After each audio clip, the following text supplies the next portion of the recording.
بسم اللہ الرحمن الرحیم الحمدللہ رب العالمین والصلاة والسلام علی سید المرسلین وخاتم النبیین وعلی آلہ وصحبہ اجمعین ومن تبعہم بإحسان ودعا بدعوتہم الی یوم الدین اما بعد فاعوذ باللہ من الشیطان الرجیم بسم اللہ الرحمن الرحیم لو انزلنا هذا القرآن على جبل لرأيته خاشعا متصدعا من خشیۃ اللہ وتلک الامثال نضربها للناس لعلهم يتفکرون۔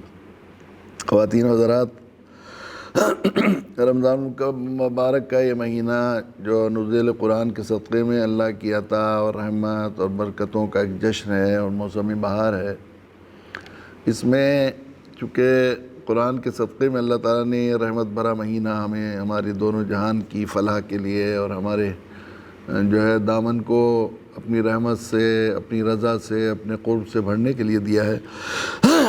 اس لیے ہماری خواہش ہے اور ہماری تمنا ہونی چاہیے، ہم سب کی تمنا ہونی چاہیے کہ ہم لوگ قرآن کے بارے میں زیادہ باتیں کریں، قرآن مجید کو اپنے اوپر طاری کریں، قرآن کی عظمت کو دل میں بٹھائیں، قرآن والوں کا اکرام دل سے کریں اور قرآن والوں کی باتیں کریں۔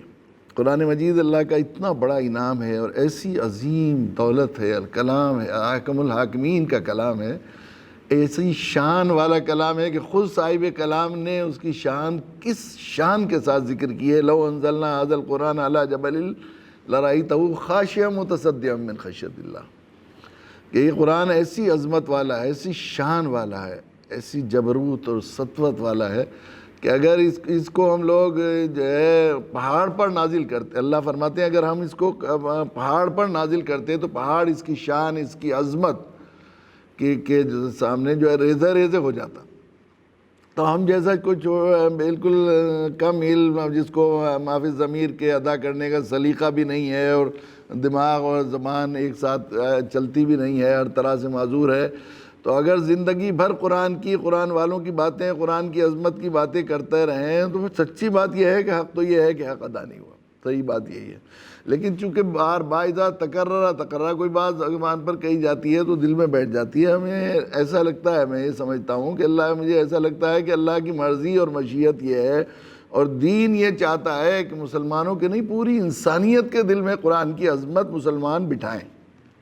اور وہ جب ہی بٹھا سکتے ہیں جب خود ان کے دل میں عظمت ہوگی، اور بار بار ذکر کرنے سے کچھ نہ کچھ تو فرق پڑے گا۔ ہم لوگ ذکر کریں گے تو ہمارے اندر جو امت کے اندر اور ہمارے اندر جو قرآن والوں کا استخفاف اور ناقدری پائی جاتی ہے وہ کچھ کم ہو۔ اس لیے کئی روز سے ہم لوگ اس سلسلے میں بات کر رہے ہیں، اور میں نے حکیم الامت حضرت تھانوی نور اللہ مرقدہ کا ملفوظ سنایا تھا کل، کہ جن گھروں میں اور جن خاندانوں میں جو ہے وہ، اور جن مدرسوں میں، اداروں میں تین چیزوں کا التزام ہو قرآن کے سلسلے میں، قرآن کے سلسلے میں قرآن کا جو حق ہے وہ ادا کریں، ان میں تین چیزوں کا اہتمام ہو۔ ایک تو تجوید کے ساتھ قرآن مجید پڑھنے کا التزام۔ تو عموماً ہم دیکھتے تھے کتنا کم ہو گیا ہے قرآن کی تلاوت اور قرآن پڑھنے کا سلسلہ۔ یہ مدرسوں کی چہل پہل، اصل میں بات یہ ہوتی ہے کہ یہ قرآن والے، ان کی شکل نورانی، ان کا لباس قرآن پڑھنے کی وجہ سے وہ ایک ایسا ان کا حلیہ اور یہ ہوتا ہے کہ دو چار بھی اگر کہیں دکھائی دیتے تو ایسے لگتا ہے یہی ہے۔ اس لیے ہمیں لگ رہا ہے کہ اتنا قرآن پڑھا جا رہا ہے، اتنے ادارے ہیں، اتنے مدرسے ہیں، مگر یہ قرآن کے ساتھ ہمارا وہ بالکل وہ نقشہ جو اللہ کے نبی صلی اللہ علیہ وسلم کے بارے میں قرآن میدان محشر کے بارے میں آتا ہے، وقال الرسول یا رب ان قوم اتخذوا هذا القرآن مہجورا، کا بالکل کھلے آنکھوں ہم دیکھتے ہیں کہ امت میں یہ عام ہے۔ اس کے ثبوت کے طور پر میں نے ایک دن پہلے بھی یہ بات عرض کی تھی کہ ہم لوگوں نے کافی دن پہلے ایک سروے کروایا تھا مظفر نگر اور سہارنپور کا، جہاں دنیا میں سب سے زیادہ مدرسے ہیں، وہاں پر 4.5% بالغ مرد عورت ناظرہ قرآن مجید الٹا سیدھا پڑھے ہوئے ہیں۔ 95% مسلمان ناظرہ قرآن مجید نہیں پڑھ سکتے۔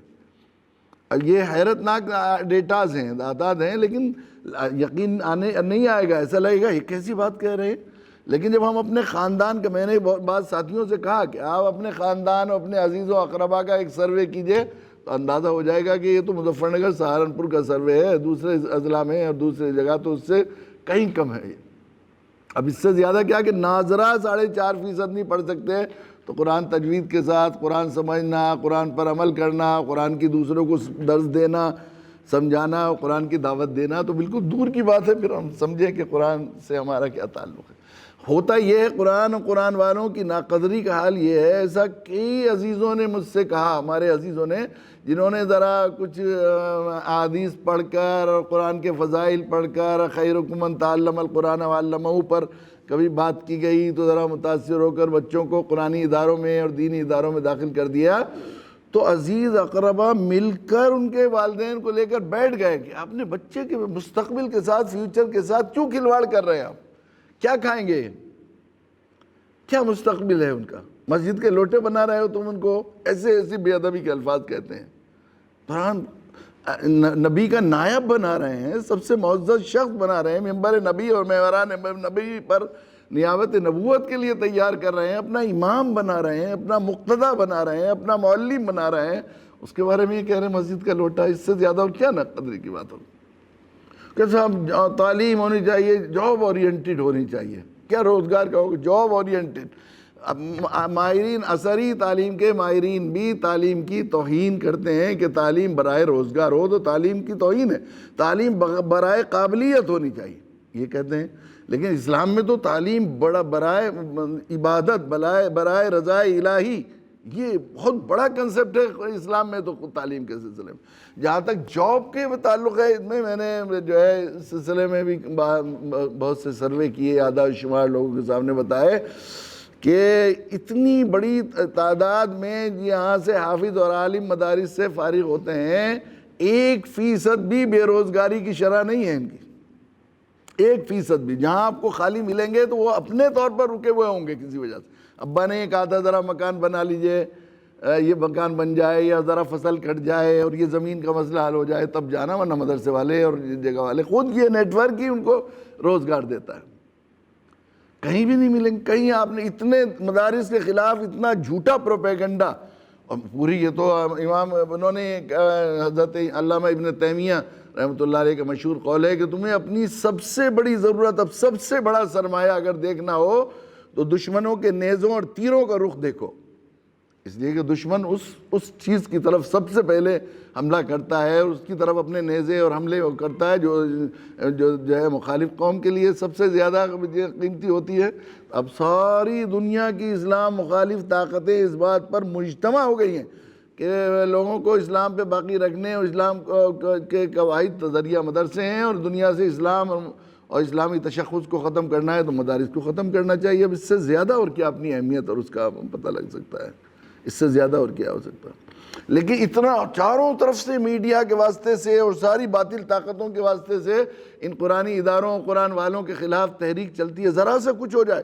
یونیورسٹی میں کتنے حادثے ہوتے ہیں اور کیسے کیسے ہوتے ہیں، بڑے بڑے اداروں میں روز جرائم، لیکن اس کا کہیں ذکر نہیں ہوتا، اور ذرا سا کوئی استاد ذرا سا بچے کو چاٹا مار دے تو بس اس کی جو ہے سوشل میڈیا پر بھی اور پرنٹ میڈیا پر بھی اور الیکٹرانک میڈیا پر بھی اس پر ڈیبیٹ ہوتی ہیں اور اتنا کچھ ہوتا ہے، دیکھ رہے ہیں۔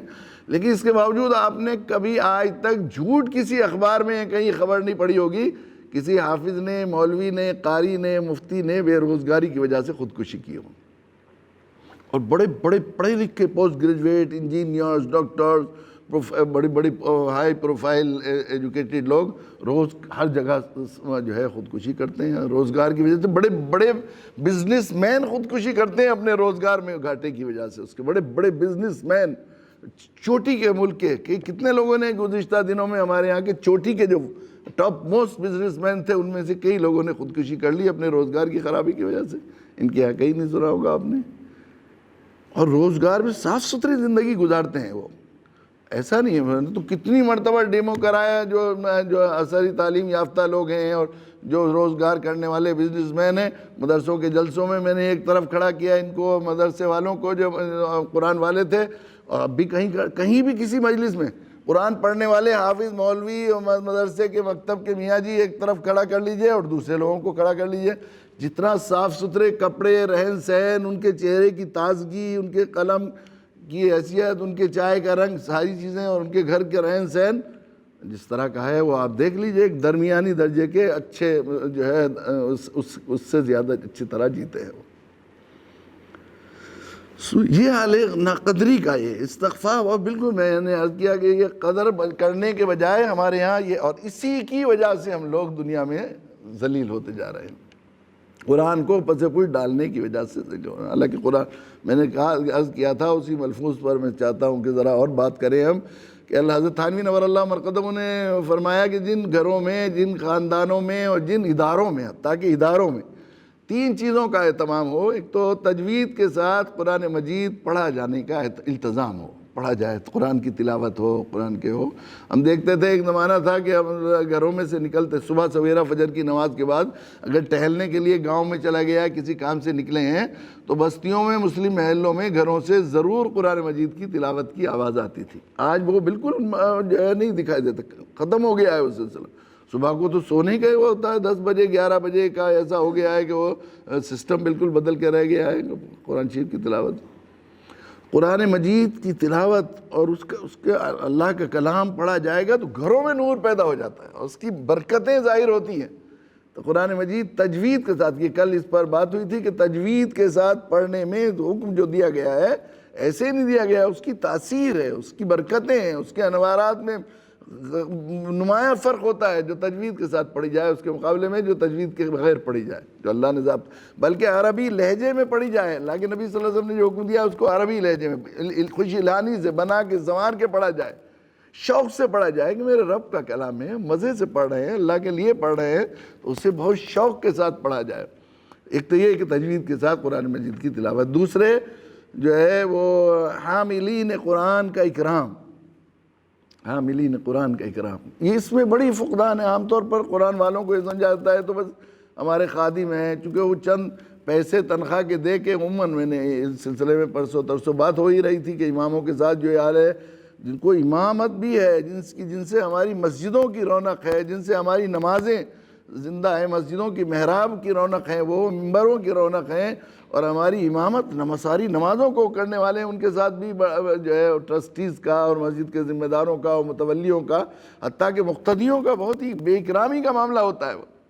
اور قرآن پڑھانے والوں اور مدرسین کے تو ذرا سے کچھ ہو جائے وہ یہ سمجھتے ہیں پتہ نہیں کیا ہے یہ صورت ہے. حالانکہ یہ ایسے محترم ہیں کہ ان کو محبت سے دیکھنے والا اور ان کی عظمت کے ساتھ ان پر نگاہ ڈالنے والے کو اللہ تعالیٰ نواز دیتے ہیں. اس سلسلے میں نے آخری صفحے میں ایک واقعہ لکھا تھا، بار بار دہراتا ہوں میں اس لیے کہ میرا حضرت والا واقعات سنایا کرتے تھے تو فرماتے تھے ہم نے اپنے آشیانے کے لیے جو چبھے دل میں وہی تن کے لیے، جو دل کو لگ جاتے ہیں واقعات بار بار ذکر کرتے ہیں.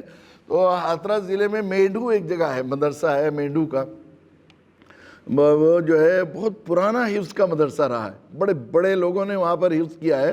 حافظ سعید صاحب اجراڑوی نے وہیں حفظ کیا ہے. حضرت شیخ نے 2 مرتبہ، شیخ الحدیث صاحب رحمۃ اللہ نے 2 مرتبہ قرآن سنایا. حضرت تھانوی کی رحمۃ اللہ علیہ کی سرپرستی میں وہ ادارہ چلا ہے. ہندوستان کا حفظ کا ماہ ناز ادارہ تھا وہ. لیکن تقسیم کے وقت نواب صاحب جو اس کو چلاتے تھے وہ چلے گئے اور ایک بڑی زمین وقت کر کے چلے گئے تھے.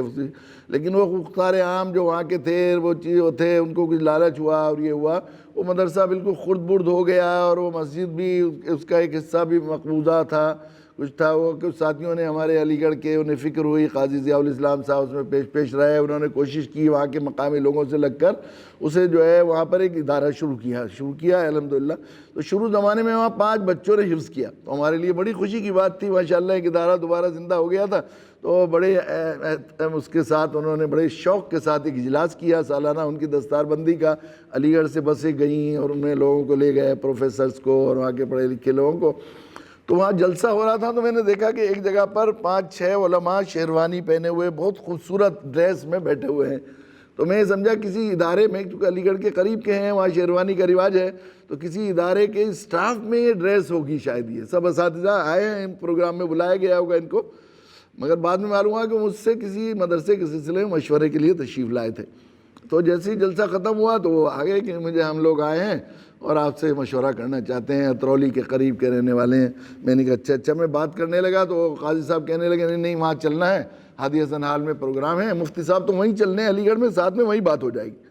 ہادی حسن ہال کی مسجد میں پروگرام تھا، مغرب سے عشاء تک. انہوں نے کہا تھا عشاء کی اذان سے پہلے آپ ہمیں نکلنا ہے وہاں سے، پروگرام بند، دعا کر دینی ہے اور پھر جا کے کھانا کھا کے رات کو واپس بھی آنا تھا. مجھے وہیں نماز پڑھنی تھی جہاں پر قاضی صاحب کے گھر ہی پر. تو خیر وہ ہم لوگ جیسے ہی گاڑی میں بیٹھنے لگے تو وہ بیچارے پھر 5-6 لوگ تو کہنے لگے وہ بات کرنی تھی. میں نے کہا دیکھیے وہاں سے پیچھے پڑ رہے ہیں دوپہر سے یہ بیچارے, ابھی بات نہیں کر رہے قاضی صاحب. کہنے لگے مفتی صاحب چل رہے ہیں نا, کھانا ساتھ ہی کھائیں گے وہاں انشاءاللہ بیٹھ کر بات ہوگی وہاں پر, آئیے تشریف لائیے تشریف لائیے. انہوں نے کہا, میں نے کہا آپ ایسے ہی گولی دیتے رہیں گے ان کو بیچارے وہاں سے دوپہر سے میرے پیچھے لگے ہوئے ہیں, تو مجھے خود ان کے پاس بات کرنے آنا چاہیے تھا, یہ معزز لوگ ہیں. کہ نہیں چلیے چلیے وہی چلنے حضرت, ان کی دعوت ہے پہلے سے طے ہے ان سے, آپ سے ہے نا. انہوں نے کہا ہاں جانا تو ہے. میں نے کہا چلیے. انہوں نے دعوت کر رکھی.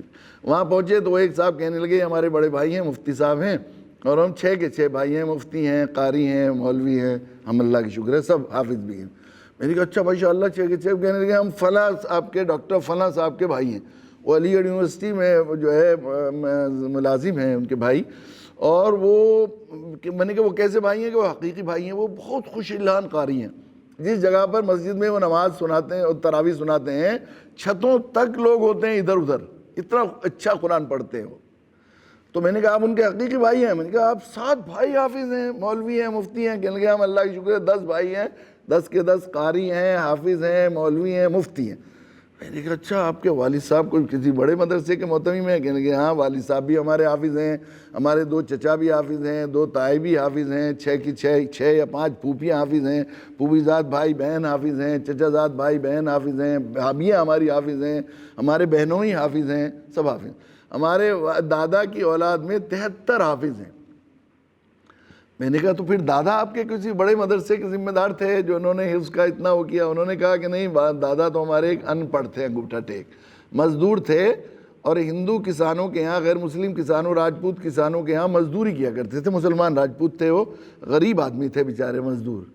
اور وہ اچانک انہیں بخار ہو گیا, اور بخار میں ان کو پیلیا ہو گیا, جونڈس ہو گیا, تو بہت بیمار ہو گئے, اتنے کمزور ہو گئے, اب ان سے ہل نہیں چلتا تھا, پھاوڑا نہیں چلتا تھا. تو بیچارے اپنے بچوں کی پرورش کے لیے وہ سبزی بیچنے لگے. اب سبزی بیچتے تھے, سبزی کا پھینچا اور ٹوکرا رکھا ہوا تھا تو بیچ رہے تھے. اچانک مدرسے کے 2-3 طالب علم آئے, چھوٹے چھوٹے بچے جو قاعدہ سپارہ پڑھ رہے تھے. اور بچوں کا تو اگر آنکھیں ہی نہ ہو اللہ تعالیٰ نہ دے تو دوسری بات ہے, ورنہ وہ خود بخود کشش ہوتی ہے. ایک عجیب اللہ نے محبت رکھی ہے اور ایک عجیب نور رکھا ہے قرآن والوں کے ساتھ. تو وہ انہیں دکھائی دیا تو وہ فوراً آ کے کہنے لگے بچوں تم کہاں سے آ رہے ہو؟ کہ تم قرآن پڑھتے ہو, ہمارے اللہ کا کلام پڑھتے ہو تم. ان کے ہاتھ پکڑے, چومے, ان کے چہرے ماتھے کو بوسہ دیا. تو قرآن پڑھتے ہو تم, ہمیں دعا کر دو اللہ یہ نعمت ہمیں بھی دے دے. نعمت کو بیچارے ان پڑھ آدمی تھے, نعمت یہ ہمیں بھی دے دے, اللہ ہمارے نسلوں میں بھی دے دے, کرو گے دعا؟ 2-3 دن کے بعد پھر وہ سبزی کو کر رہے تھے. انہوں نے بتایا کہ پھر یہ ہوا کہ وہ بچے پھر آئے. انہوں نے پوچھا بچے تم یہاں سے کہاں سے آتے ہو؟ کہ یہیں تو مدرسہ ہے ہمارا, کرائے پہ مکان لے کر حافظ صاحب نے مکتب کھولا ہے. اچھا اچھا. تو انہوں نے اپنا ٹوکرا رکھا, اٹھایا, جہاں سبزیاں سب بکتی تھی مدرسے کے دروازے کے سامنے رکھ لیا.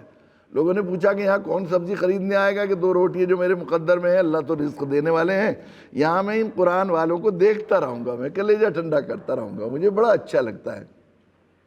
کہتے تھے کہ وہ اتنا انہیں قرآن والوں سے محبت, قرآن والوں کو دیکھ کر ان کا ایسا جذباتی حال ہو جاتا تھا کہ سبزی ہاتھ میں ہے, ڈنڈی ترازو, اور کوئی آ گیا بچہ پڑھنے والا یا پڑھانے والے کوئی حافظ صاحب, تو ان کے ہاتھ سے وہ ڈنڈی چھوٹ جاتی تھی. پیاز ادھر گر رہے ہیں, آلو ادھر گر رہے ہیں, اور وہ پھر جاتے اور پھر چومتے اور پیار کرتے اور ٹپ ٹپ آنسو بہنے لگتے, محبت سے دیکھتے, ٹک ٹکی باندھے دیکھتے.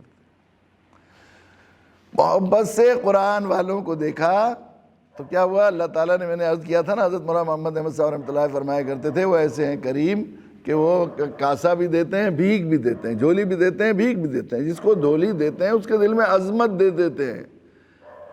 یہ اللہ کی قاعدہ ہے, یہ سنت اللہ ہے. جب اللہ کو نعمت دینی ہوتی ہے, دین کی نعمت اور خیر کی نعمت دینی ہو, تو اس کی عظمت اور قدر و منزلت دل میں دے دیتے ہیں. یہ اس کی پہچان ہے. اور جب چھیننی ہوتی ہے اللہ کو ناراضگی کی وجہ سے, سلب کرنی ہوتی ہے اپنی ناقدری کی وجہ, ناشکری کی وجہ سے, تو اللہ تعالیٰ اور جو ہے ناقدری اور استغفاف دیتے ہیں, جو اکثر عوام الناس. اللہ کے یہ تو ہے, اللہ کی زمین خالی نہیں ہوگی, ابھی بھی قدردان ہے, لیکن عموماً جو صورت حال ہے ہماری اس سے اندازہ ہوتا ہے. دیکھا کہتے تھے وہ کہ ان کی قرآن والوں کی محبت میں ان کا حال یہ ہو گیا تھا, پہلے کالے سے رنگ کے تھے, لیکن انتقال ہوتے ہوتے ان کا رنگ بھی اجلا ہو گیا تھا. جس روز انتقال ہوا تو ایسا لگ رہا ہے جیسے کسی نے مائک میں اعلان کر دیا ہو کہ اللہ کے ایک ولی کا انتقال ہوا ہے، چلو نماز جنازہ کو، ہزار بڑے بڑے جو ہے وی آئی پیز کے نماز جنازہ میں اتنے لوگ نہیں ہوتے جتنے ایک مزدور کے نماز جنازہ میں تھے۔ تو وہاں اللہ کی میرے حضرت والا اکثر یہ آیت شریفہ پڑھ کر یہ بات فرمایا کرتے تھے، کُلًا نُمِدُّ هَٰؤُلَاءِ وَهَٰؤُلَاءِ مِنْ عَطَاءِ رَبِّكَ وَمَا كَانَ عَطَاءُ رَبِّكَ مَحْظُورًا۔ اے نبی جی، ہم جو یہ اپنے آپ کو انبیاء کے قصے سنا رہے ہیں، ان پر اللہ کی رحمت، ایسے نوازش، ایسی نوازش ہوئی، یہ آپ کے رب کی عطا ہے، اور رب کی عطا میں راشننگ نہیں ہے کہ فی یونٹ یا فی مہینے دیا کریں گے، یا بس کوٹا ختم ہو گیا، اب جن کے لیے دینا تھا وہ اسٹاک ختم ہو گیا، ایسا کچھ نہیں۔ اللہ کے خزانے میں کوئی کمی نہیں۔ اب جو ہے آدمی عظمت اور محبت کے ساتھ قرآن والوں کو دیکھنا شروع کر دے اور ان کی عظمت دل میں بیٹھ جائے تو اللہ تعالیٰ کے لیے کیا مشکل ہے۔ ہماری نسلوں میں بھی یہ 73 حافظ ہو سکتے ہیں، ہم میں سے بھی ہر ایک کو ہو سکتے ہیں، اور دیکھ کے دیکھیں، میں بالکل یقین سے بات کروں، بالکل تجربے کی بات، میں نے بہت سارے ساتھیوں کو یہ بتایا، آخری درجے کی زندگی پریشان ہے، فرسٹریشن ہے، اور یہ ہے، میں نے کہا کسی قرآن پڑھنے والے کو یا پڑھانے والے کو یا کسی امام صاحب کی دعوت کرو اور محبت سے اس کو نظر ڈالو، دیکھو تمہارا حال، اگر دل بوجھ کم نہ ہو جائے اور اندر کی کیفیت بدل نہ جائے، جو پریشانی اور جو اضطراب ہے، اور گھر کے حال جو سخت ترین ایسی اس میں پھنسے ہوئے کتنے لوگوں کو میں نے یہ علاج بتایا کہ بالکل پھنسے ہوئے تھے مشکلوں میں اور پریشانیوں میں، تو میں نے کہا کسی قرآن پڑھنے والے، قرآن پڑھانے والے کو، قرآن کی خدمت گزار کو کسی کو لو، بلاؤ، تو جا کے دیکھو کیسی عظمت، کیسا احترام، ان پر کچھ خرچ کرو، ان کی دعوت کرو، ان سے محبت سے ملو، جا کر ان سے کم ان کی خدمت کوئی پوچھ لو، گھر کا کوئی کام پوچھ لو، خادم بن کر ان سے پوچھ لو، دیکھو تمہارے حالات بدلتے نہیں۔ قرآن والوں کے ساتھ اللہ کا ایسا، ہمیں قدر نہ ہو، اللہ کے یہاں بڑی قدر ہے، کیسی بڑی قدر ہے۔ حضرت یہاں ہمارے علماء کے سرخیل ہیں حضرت مجدد الفسانی رحمۃ اللہ علیہ، آپ جانتے ہیں کہ دوسرے ہزار کے مجدد ہیں، ان کے شیخ ہیں خواجہ باقی باللہ، ان کو مجدد الفسانی بنانے والے خواجہ باقی باللہ رحمۃ اللہ علیہ۔ کیسی بڑی شخصیت تھے وہ، کیسی بڑی شخصیت تھے، کیسا حال تھا صاحب دل اور روحانیت کا حال یہ تھا۔ وہ ایک مرتبہ کسی سفر میں تھے تو واپس آئے تو انہوں نے دیکھا ایک بہت محترم اور بڑے اللہ والے ایک دوست جو ان سے بہت تعلق تھا وہ وہاں گھر پر ہیں، 3-4 بجے کا وقت تھا، انہوں نے سوچا کہ ابھی یہ تو کب آئے آپ، کہ دوپہر آئے تھے، اچھا کھانے کا کوئی یہاں تو تھا نہیں، گھر میں بھٹیارا بھی کہیں گیا ہوا تھا جو کھانا بناتا تھا، جو ان کے یہاں کھانا بناتا تھا وہ بھی خادم بھی نہیں تھا خانقاہ میں، تو بہت پریشان ہوئے، دوپہر سے کہا نہیں حضرت کھانا تو کھا لیا۔ کس نے کھایا؟ کہ وہ آپ کا کوئی خادم تھا۔ اب معلوم کیا کہ وہ ایک باہر بھٹیارا، پہلے ہوٹل ریسٹورنٹ تو ہوتے نہیں تھے، بھٹیارے ہوتے تھے، وہی ریسٹورنٹ ہوتے تھے، وہ اسے معلوم ہوا کہ حضرت کے آئے ہیں تو اس نے اچھا سا کھانا بنا کے کھلا دیا۔ حضرت کو معلوم ہوا کہ بہت اچھی دعوت کی اور بہترین جو ہے پلاؤ بنائی اور قورمہ بنا کے اس نے کھلا دیا، تو حضرت مہمانوں سے اللہ کے نیک بندے، چونکہ اللہ کے نبی صلی اللہ علیہ وسلم نے ارشاد فرمایا من کان یؤمن باللہ والیوم الآخر فلیکرم ضیفہ، جو اللہ اور آخرت پہ ایمان رکھتا ہے اس کو چاہیے کہ اپنے مہمان کا اکرام کرے۔ تو اللہ والوں کے یہاں مہمان کے اکرام کرنے والوں اور ان کی خدمت کرنے والوں کہ میں اپنے جن بزرگوں، اللہ کا شکر ہے ہندوستان کے تمامی اکابرین اور بزرگوں کے قدموں میں رہنے کا موقع ملا اور قریب سے ان کے مزاج کو سمجھنے کا موقع ملا۔ اللہ کے نیک بندوں کے یہاں اپنے مہمانوں کی خدمت کرنے والوں سے زیادہ کسی اور چیز سے خوش ہوتے ہوئے نہیں دیکھا میں نے اللہ والوں کو۔ جو مہمانوں کی خدمت کرتا ہے، ان کی شایان شان اکرام کر دیا، اس سے جو دل کو خوشی ہوتی ہے وہ کسی اور چیز سے نہیں ہوتی۔ تو وہ بہت خوش ہوئے حضرت شاہ باقی باللہ رحمۃ اللہ، انہوں نے کہا بتاؤ کیا مانگتا ہے؟ میں نے کہا حضرت مانگ لوں؟ کہ ہاں مانگ لوں۔ کہا حضرت آپ جیسا بن جاؤں۔ تو حضرت ہاتھ پکڑ کے حجرے میں لے گئے اور حجرے میں لے جا کے تھوڑی دیر بیٹھے، اور جب باہر نکلے تو 2 باقی باللہ نکلے تھے، سورج شکل بھی بدل گئی تھی، ایسی تاریخی واقعہ ہے، کتنے راویوں نے اسے نقل کیا ہے، کتنے لوگوں نے، مطلب اگر اس کا انکار جو ہے وہ تاریخ کے اعتماد کو ختم کر دیتا ہے، اتنے لوگوں نے اس واقعے کو ذکر کیا ہے کہ بالکل ایسے ہو گئے دونوں۔ لیکن چونکہ ظاہر و باطن ہر لحاظ سے خواجہ باقی باللہ کے حضرت خواجہ باقی باللہ نے تو روحانیت اور وہ معرفت کتنے دنوں گن کر اور ضرب پیدا کر کے اپنے اندر حاصل کی تھی، اب اس کا دل تو اس لائق نہیں تھا، چنانچہ یہ بے ہوش ہو گیا۔ بعض روایت میں تو آتا ہے کہ اسی وقت دل پھٹ گیا اور مر گیا۔ پہلے خواجہ باقی باللہ نے پوچھا سوچ لے، دیکھ لے، کہا کہ ہاں حضرت بھائی اس سے کم کچھ نہیں، اگر دینا ہے تو یہ دیجئے۔ کہا اچھا آؤ، پھر رک گیا۔ وہ بعض میں آتا ہے کہ 3 دن کے بعد اس کا انتقال ہو گیا۔ ایسے تھے یہ۔ ان کے ساتھ ایک دفعہ ابتلا ہو گئی ہے، یہ کسی جگہ گئے، کسی شاگرد نے بلایا، کوئی پروگرام تھا، اور شاگرد تھا، مرید تھا، سب عقیدت مند تو تھے ہی، اور حضرت کا مقام بھی کیا تھا. تو حضرت جلد سے جب وہ ان لوگوں کو تعارف کرائے مہمانوں کے سامنے، تو انہوں نے کہا خواجہ باقی باللہ رحمۃ اللہ علیہ کو یہ امتیاز ہے کہ کیسا بھی آدمی ان کی قدموں میں چلا جائے ولایت کے اس مقام پر پہنچ جاتا ہے، اور اللہ نے یہ کیا وہ کیا. تو خواجہ باقی باللہ رحمۃ اللہ علیہ کے دل میں یہ بات آیا کہ ہاں واقعی ایسا تو اب کوئی اور زمین پر نہیں ہے. یہ بات کہہ رہا ہے، یہ بات تو میرے علاوہ کوئی اور کسی اور کو یہ شرف حاصل نہیں ہے. تو کچھ ذرا سا عجب سا پیدا ہوا. اب عجب سا پیدا ہوا تو خود بھی ظاہر اللہ کے جن کے رتبے سوا ان کی سوا مشکل ہے. بڑائی تو اللہ کو بالکل پسند نہیں، اور اللہ کے نیک بندوں کی تو ایسے حفاظت کی جاتی ہے کہ ذرا سی کوئی چیز ایسی پیدا ان کی شائن نشان نہ ہو تو اس پر فوراً عتاب اور وہ ہونے لگتا ہے. چنانچہ حضرت خواجہ باقی باللہ رحمۃ اللہ علیہ نے محسوس کیا کہ ایک پرندہ سینے سے نکلا اور اڑ کے چلا گیا، اور ایسے لگا کہ بالکل جیسے ایمان سے محروم ہونے کو ہے.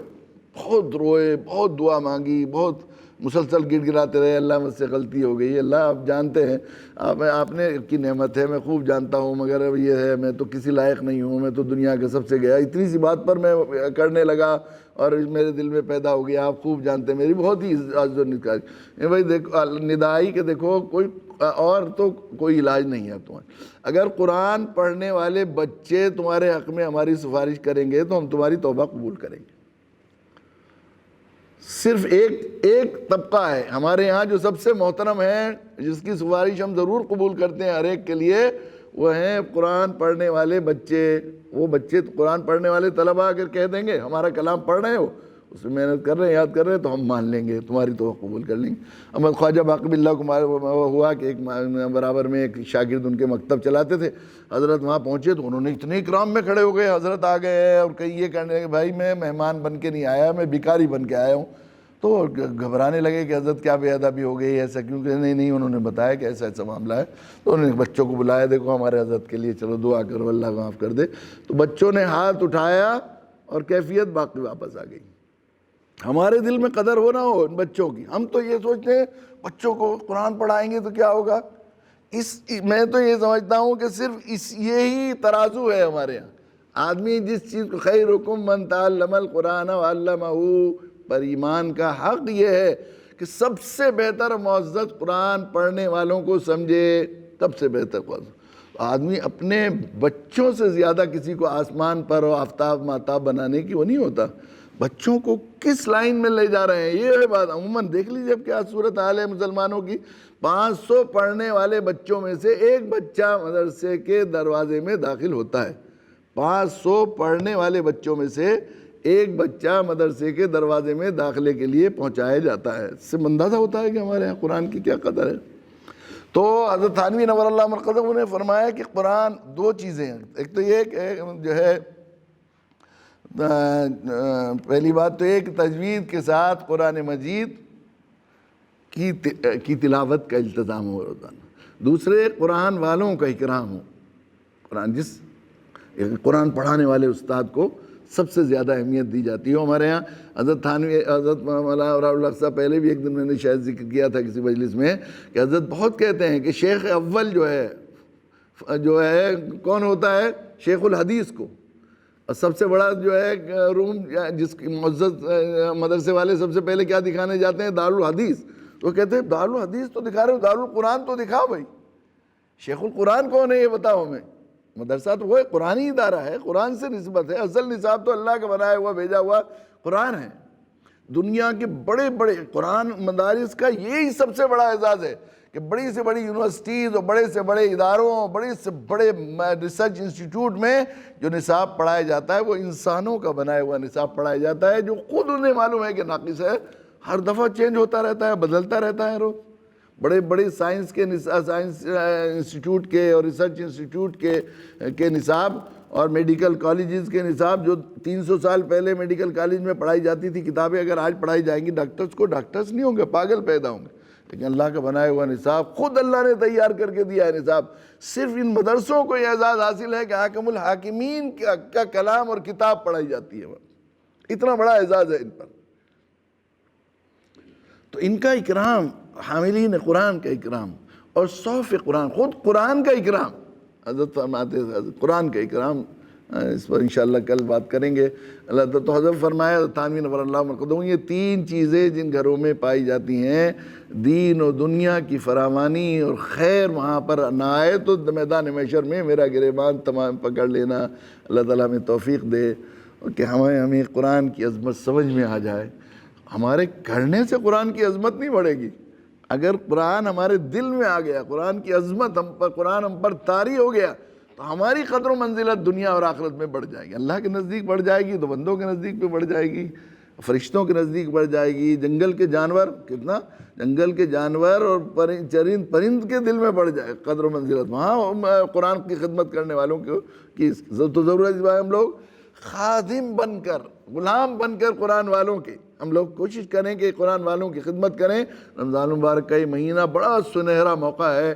مدارس ظاہر ہے کہ ہم سمجھتے ہیں کہ یہ 1 سال سے جو صورتحال ہو گئی ہے کہ مدارس کی بقا کو خطرہ ہو گیا، کتنے اساتذہ بیچارے جو ہے پچھلے گزشتہ سال رمضان المبارک میں یہ نسلوں کا ایمان بچانے کے لیے اور نسلوں کے دین بچانے کے لیے یہ علماء وارثین انبیاء رسید کے پیالے لے کر در در پھرتے ہیں، بیچارے وسائل اکٹھا کرتے ہیں، رمضان بھر کوشش کرتے ہیں وہ زکوٰۃ جس کا نکالنا اور مستحقین تک پہنچانا، صاحب زکوٰۃ میل ہے وہ مال کا میل، اس میل کو اس کو اپنے مال کو پاکیزہ کرنے کے لیے، اپنے مال کو 1 نمبر کا کرنے کے لیے، اس کے کالے دھن سے بچا کر پاکیزہ مال، حلال مال، اور اسے 1 نمبر کا مال بنانے کے لیے زکوٰۃ دینے کی ضرورت پیش آئی ہے۔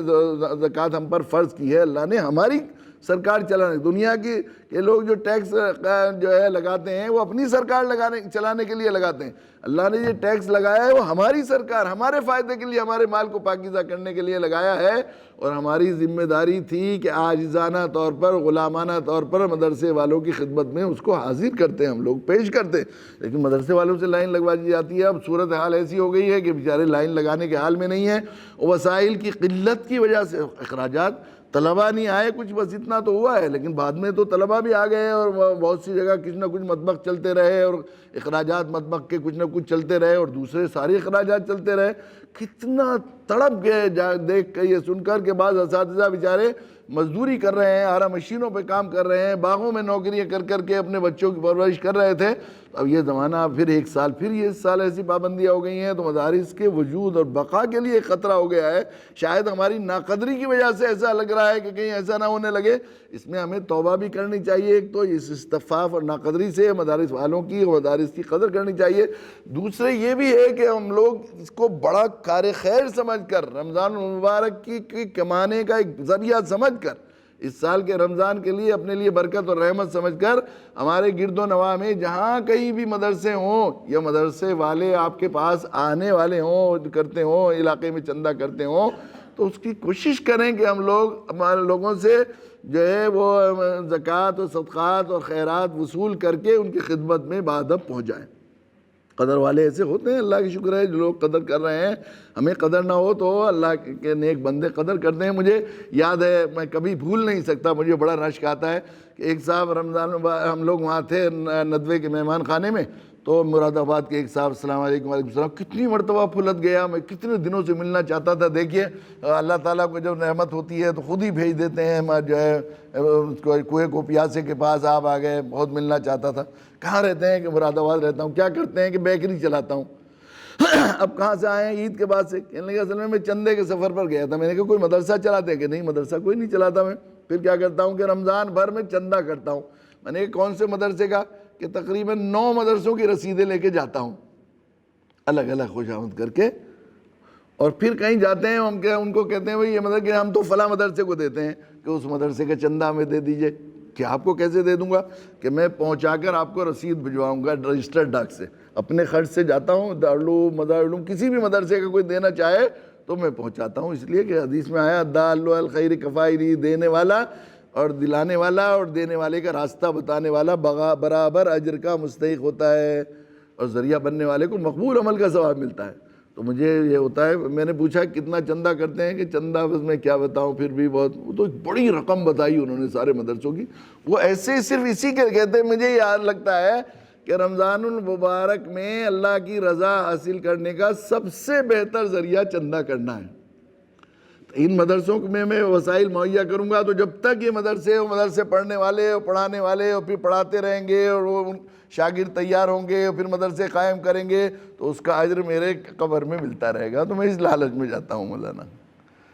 اللہ کے ہم ناقدری کریں اللہ کی زمین میں. اللہ اپنے اداروں اپنے قرآن کی قدر کرنے والے پیدا کیے. اللہ تعالیٰ میں توفیق عطا فرمائے کہ ہم لوگ جو ہے قرآن والوں کی قدر کریں اور رمضان مبارک میں اس قرآن کے جشن بہارا میں قرآن کے ساتھ اپنے اور اپنی نسلوں کی وابستگی کی کوشش کریں. وآخر دعوانا الحمدللہ رب العالمین.